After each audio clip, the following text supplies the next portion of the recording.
السلام علیکم ورحمۃ اللہ وبرکاتہ۔ الحمد للہ رب العالمین والعاقبۃ للمتقین والصلاة والسلام علی رسول الکریم، اما بعد۔ امام بخاری رحمہ اللہ نے اپنی صحیح البخاری میں دوسری حدیث ذکر کی۔ حضرت عائشہ رضی اللہ عنہا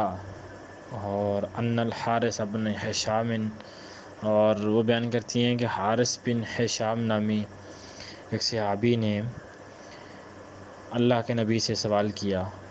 تو یہ دوسری حدیث حضرت عائشہ رضی اللہ تعالی عنہا سے مروی ہے۔ اس میں وحی کی کیفیت کو جو ہے وہ اس کے متعلق ڈیٹیلز ہیں، تو انشاءاللہ اس کو بیان کریں گے۔ اب جو اللہ کے نبی سے سوال ہوا، فقال ہشام بن حارث بن ہشام کہتے ہیں، اللہ کے نبی سے سوال کرتے ہیں، فقال یا رسول اللہ کیف یاتیک الوحی۔ اب کیف یاتیک الوحی کا جو احتمال ہے، اس میں تین علماء فقہا نے کہا تین احتمال ہو سکتے ہیں۔ ایک یہ ہے کہ وحی کلام کو کہتے ہیں، یعنی کہ وحی اللہ کا کلام ہے، تو اس کی کیفیت کے بارے میں سوال تھا کہ وحی کیسے آتی ہے، اس کے متعلق اللہ کے نبی سے سوال کیا گیا۔ دوسرا اس کا احتمال یہ ہو سکتا ہے کہ آپ کے پاس جو فرشتہ وحی لے کر آتا ہے وہ کس طرح آتا ہے، یعنی کہ یہ سوال بھی اللہ کے نبی سے ممکن ہے، اس کا احتمال یہ ہو۔ اور تیسرا اس میں جو اس کا استعمال ہو سکتا ہے وہ، یعنی کہ پہلا سوال وحی کس طرح آتی ہے اور اس کی کیفیت کیا ہوتی ہے، دوسرا سوال اس میں یہ مراد ہو سکتا ہے کہ وحی لانے والا فرشتہ کس طرح آتا ہے، اور تیسرا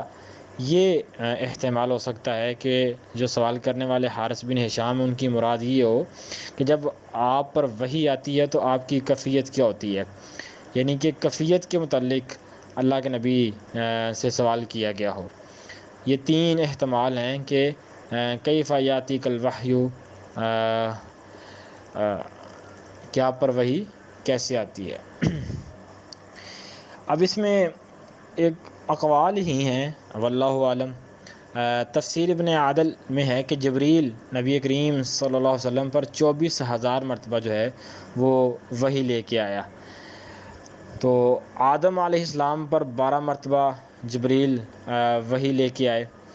اور 4 مرتبہ حضرت ادریس علیہ السلام پر وحی لے کر جبریل آئے، اور نوح علیہ السلام پر 50 مرتبہ، اور ابراہیم علیہ السلام پر 42 مرتبہ یعنی کہ 42، اور موسیٰ علیہ السلام پر 400 مرتبہ، اور عیسیٰ علیہ السلام پر 10 مرتبہ جبریل جو ہے وہ وحی لے کے آئے۔ یہ اقوال ہی ذکر کیے گئے ہیں، یہ کوئی حدیث کا مسئلہ نہیں ہے کہ حدیث میں ہی یہ بات ذکر ہو، تو اس لیے یہ اقوال ہی ذکر ہیں۔ تو اللہ تعالیٰ کے نبی کریم، اللہ تعالیٰ کے جو نبی ہیں حبیب محمد صلی اللہ علیہ وسلم، تو ان کی تعداد کوئی منشن نہیں ہے کہ وہ نبی کریم صلی اللہ علیہ وسلم پر کتنی مرتبہ جو ہے وہ وحی لے کے آئے۔ اب اس میں اللہ کے نبی نے جو جواب دیا، اس کا مطلب یہ ہے کہ میرے پاس وحی مطلب اس طرح آتی ہے جیسے کہ ایک جرس جو ہے وہ جرس جو ہوتی ہے، یعنی کہ گھنٹی کی آواز، یا اس طرح فرشتے کی آواز ہوتی ہے، اس میں اس کو سمجھنے میں مشقت اٹھاتا ہوں۔ اب وحی کی آواز سے مراد یا تو یہ ہے کہ اللہ تعالیٰ کے کلام کرنے کی آواز جبریل کے ذریعے نبی کریم صلی اللہ علیہ وسلم کو پہنچ جاتی تھی، ایک یہ مراد ہو سکتی ہے، یعنی کہ جو آواز تھی جرس سے جو مراد اللہ تعالیٰ کی آواز بے واسطہ جبریل اللہ کے نبی تک پہنچتی تھی، ایک معنی تو یہ ہو سکتا ہے جیسے کہ ہم کسی کی آڈیو ٹیپ ہم ریکارڈ کرتے ہیں تو ہم کسی ادر پرسن کو سینڈ کر دیں، تو جب وہ سننے والا ادر پرسن ہے، اب وہ سن تو آڈیو سن رہا ہے، لیکن اس آڈیو میں جو آواز ہے وہ تو کہیں اور بندہ جو بیٹھا ہے اس کی آواز ریکارڈ کی گئی ہے۔ تو اسی طرح جبریل جب اللہ کے نبی کے پاس وحی لے کے آتے تو جو وہ جرس کی آواز ہے وہ گویا کہ اللہ کی آواز، ایک معنی یہ کیا گیا ہے، اور جبریل کے ذریعے اللہ کے نبی کو اللہ کی آواز کے ذریعے کلام جو ہے وہ سنا دیا جاتا تھا۔ اب اس میں ایک سوال یہ بھی پیدا ہوتا ہے، خیر اس میں ایک اور احتمال، ایک اور معنی محدثین نے، فقہا نے بیان کیا ہے کہ یہ جو آواز ہے یہ جبریل کے آنے کی آواز تھی، یعنی کہ جب جبریل اللہ کے نبی کے پاس وحی لے کے آتے تو گویا کہ وہ جبریل کے آمد کی آواز تھی، یعنی کہ جب وہ آمد ہوتی تھی ان کی تو وہ آواز تھی۔ ایک معنی یہ بھی کیا گیا کہ جرس کی آواز جو ہے۔ اب اس میں ایک اور معنی بھی کیا ہے، جیسا کہ شاہ ولی اللہ محدث دہلوی رحمہ اللہ نے بیان کیا ہے کہ جب جبریل اللہ کے نبی کے پاس وحی لے کے آتے تو آپ کے ظاہری حواس بند ہو جاتے تھے، یعنی کہ ظاہری حواس بند ہو جاتے تھے، جیسا کہ سورہ جن کی آیت نمبر 48 میں اس وحی کی کیفیت کو بیان کیا گیا ہے۔ تو اب اس میں ایک سوال یہ پیدا ہوتا ہے کہ اگر تو یہ جرس کی آواز گھنٹی کی آواز ہے تو گھنٹی کی آواز تو شریعت نے اس کو مذموم قرار دیا ہے، شریعت نے اس کو مذموم قرار دیا ہے، یعنی کہ اس کی مذمت کی ہے، اس کو ناپسند کی ہے، تو پھر گھنٹی کی آواز کو وحی کی آواز کے ساتھ تشبیہ کیوں دی گئی؟ بہت اہم سوال ہے کہ جب ایک چیز کی ممانعت ہے، ایک چیز کو ناپسند کیا گیا ہے، تو پھر اس جیسی آواز کو اللہ تعالیٰ کے کلام کے ساتھ تشبیہ کیوں دی گئی؟ کیونکہ جرس کے الفاظ ہیں نا، تو جرس کی ممانعت ناپسند کیا گیا ہے اس کو۔ تو حافظ ابن حجر رحمہ اللہ نے اس کا جواب یہ دیا ہے کہ جرس کی آواز میں دو چیزیں ہوتی ہیں، ایک ہوتا ہے ترنم، یعنی کہ گنگنانا جو ہے اس کو اسلام نے ناپسند کیا ہے، جیسے کہ ہم نارملی جو یہ چیزیں ہوتی ہیں میوزک وغیرہ اس میں گنگناہٹ ہوتی ہے، ترنم ہوتا ہے، جیسے ہم کہتے ہیں نا کہ فلاں کی آواز بڑی جو ہے وہ ترنم ہے، اس میں وہ ایک جو ہے وہ لہجہ بہت ایسا پیارا ہے، تو یہ جو ترنم ہوتا ہے نا اس کو اسلام نے ناپسند کیا ہے۔ ہاں جس میں شدت ہوتی ہے، حافظ ابن حجر رحمہ اللہ کہتے ہیں جس گھنٹی کی آواز میں شدت ہوتی ہے، یعنی کہ آواز سننا انسان پسند نہیں کرتا، تو اس شدت والی آواز سے جو ہے وہ فرشتے نفرت نہیں کرتے، بلکہ اس آواز کے ساتھ جو ہے جرس کو اور وحی کو اس صفت کے ساتھ تشبیہ دی گئی ہے، یعنی کہ جرس کے اندر دو صفات ہیں، ایک صفات میں ترنم ہوتا ہے اور اس کو فرشتے ناپسند کرتے ہیں، اور ایک چیز یہ ہوتی ہے کہ اس میں ترنم نہیں ہوتا بلکہ شدت ہوتی ہے، تو اس شدت کے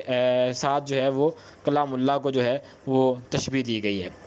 یعنی کہ جو سوال کرنے والا صحابی حارث بن ہشام کا پہلا سوال تھا کہ کیف یاتی الوحی، وحی کیسے آتی ہے، اس میں تین احتمال سے میں نے تینوں کو واضح کیا۔ اب کیونکہ جرس جو ہے اس جرس کی آواز سے کیا مراد ہے، میں نے وہ اس کے اندر دو تین معنی فقہا نے بیان کیے، ان دو تینوں کو میں نے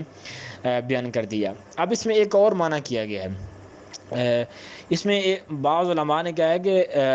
جو جرس ہے اس کا معنی ڈول کی آواز ہے، حالانکہ لغت میں اس کا معنی کہیں بھی ڈول نہیں کیا گیا۔ اگر بعض علماء، بعض فقہا و صوفیاء نے اگر یہ معنی یہاں سے ڈول اخذ کر کے ڈول کے جواز کا فتویٰ لیا ہے تو یہ معنی لغوی اعتبار سے درست نہیں ہے، یعنی کہ جرس کا معنی ڈول کرنا یا ڈول کی آواز کرنا، اور یہ درست نہیں ہے، کیونکہ ہم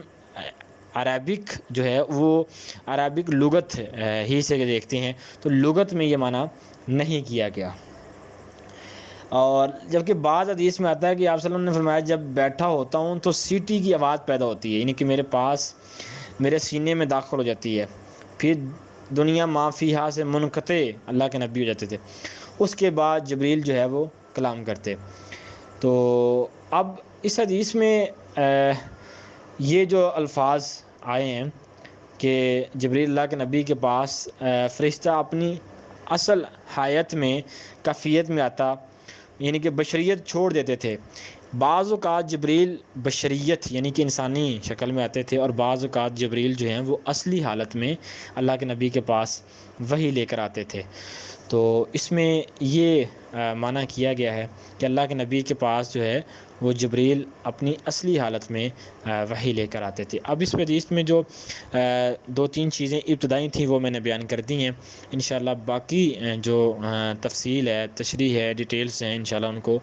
بعض آڈیوز میں بیان کیا جائے گا انشاءاللہ۔